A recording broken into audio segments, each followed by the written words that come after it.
Shalom Ibu Bapak, Saudara-saudara dan anak-anak yang dikasihi Tuhan, kembali bertemu dalam sapaan harian GKJ Manahan. Saya berharap semua dalam keadaan baik, sehat dan tetap semangat di dalam Tuhan. Sebelum kita mendengarkan firman Tuhan, mari kita berdoa. Segala puji, hormat dan kemuliaan kami naikkan di hadirat-Mu Tuhan, Sang Penyelenggara kehidupan. Untuk rahmat kebaikan yang Engkau anugerahkan, kami juga datang dengan rindu kami atas sabda-Mu. Yang kami yakini firman-Mu menjadi pelita bagi kaki kami dan terang bagi jalan kami. Bahkan menjadikan kami menjadi pribadi yang semakin bertanggung jawab di hadapan-Mu pun sesama kami. Dalam nama Tuhan Yesus kami berdoa. Amin. Ibu Bapak dan saudara-saudara, setiap kita tentu ingin menjadi pribadi yang bertanggung jawab. Baik kita sebagai orang tua, sebagai anak, sebagai pekerja, sebagai anggota masyarakat, sebagai pejabat, sebagai pelayan gereja, dan lain sebagainya.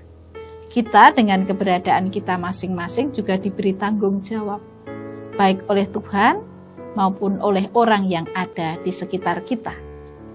Sejak awal ketika manusia diciptakan, Tuhan itu juga memberikan tanggung jawab kepada manusia.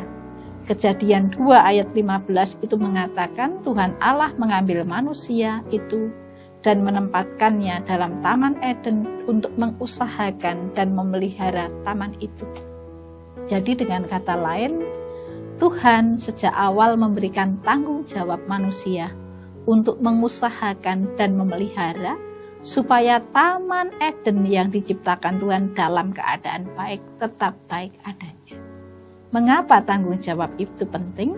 Karena dengan tanggung jawab yang dikerjakan dengan baik akan menjadi tangga untuk mendapatkan tanggung jawab yang lebih besar. Matius 25 ayat yang ke-20 sampai 21 mengatakan demikian. Hamba yang menerima 5 talenta itu datang dan dia membawa laba 5 talenta, katanya, Tuan, 5 talenta Tuan percayakan kepadaku, lihat, aku telah beroleh laba 5 talenta.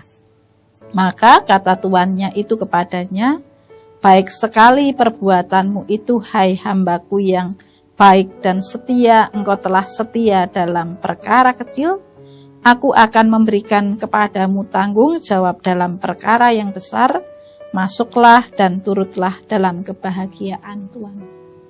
Jadi dari kisah ini dituturkan ketika seorang hamba itu dengan setia melakukan tanggung jawab yang diberikan tuannya. Dan apa yang diberikan tuannya itu menghasilkan sesuatu yang lebih baik, maka sekali lagi ini bukti bahwa tanggung jawab yang dikerjakan dengan baik itu tidak pernah sia-sia. Yang kedua, sebagaimana diungkapkan tadi, bahwa ternyata tanggung jawab itu kunci penting dalam keberhasilan.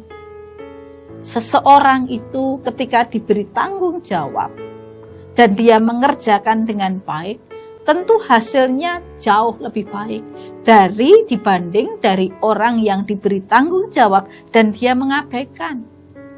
Dan tentu keberhasilan ini akan dilihat oleh pihak lain, maka dia akan diberi tanggung jawab yang lebih besar seperti hamba yang melipat gandakan talenta yang dipercayakan kepada dia. Yang ketiga, tanggung jawab itu menjadi jalan terbangunnya reputasi yang baik. Kalau seseorang itu diberi tanggung jawab dan dia mengerjakan dengan baik, maka orang akan percaya, oh, beri tanggung jawab pada dia, pasti beres, hasilnya baik. Maka reputasi dia juga akan terangkat.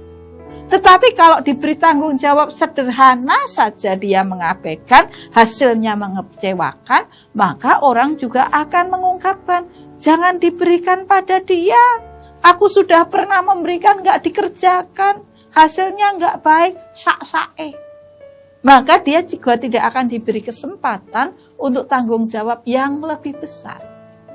Hanya persoalannya, bagaimana kita menjadi pribadi yang bertanggung jawab? Mulainya dari mana? Yang pertama, kita mulai dari diri kita sendiri, bukan menuntut pihak lain.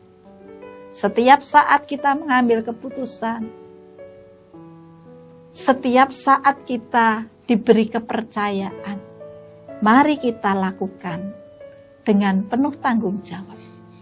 Hal ini akan membantu kita menjadi pribadi yang semakin hari semakin bertanggung jawab. Sekecil apapun keputusan, sekecil apapun yang dipercayakan kepada kita, lakukan itu dari hari ke hari.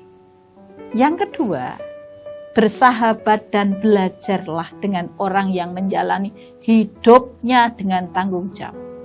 Saya yakin di sekitar kita ada orang-orang yang memang hidupnya bertanggung jawab.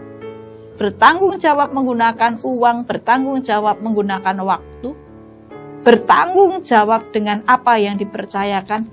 Bersahabatlah dan belajarlah dari mereka. Yang ketiga, kalau ingin menjadi pribadi yang bertanggung jawab, berhentilah menyalahkan orang lain. Ketika ada kekurangan, ketika ada kesalahan, ketika ada sesuatu yang tidak beres, belajarlah melihat diri sendiri dan jangan menyalahkan orang lain. Berhentilah menyalahkan orang lain.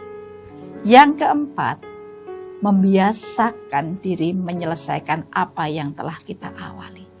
Apapun yang kita awali, apapun yang kita kerjakan, lakukan terus sampai tuntas.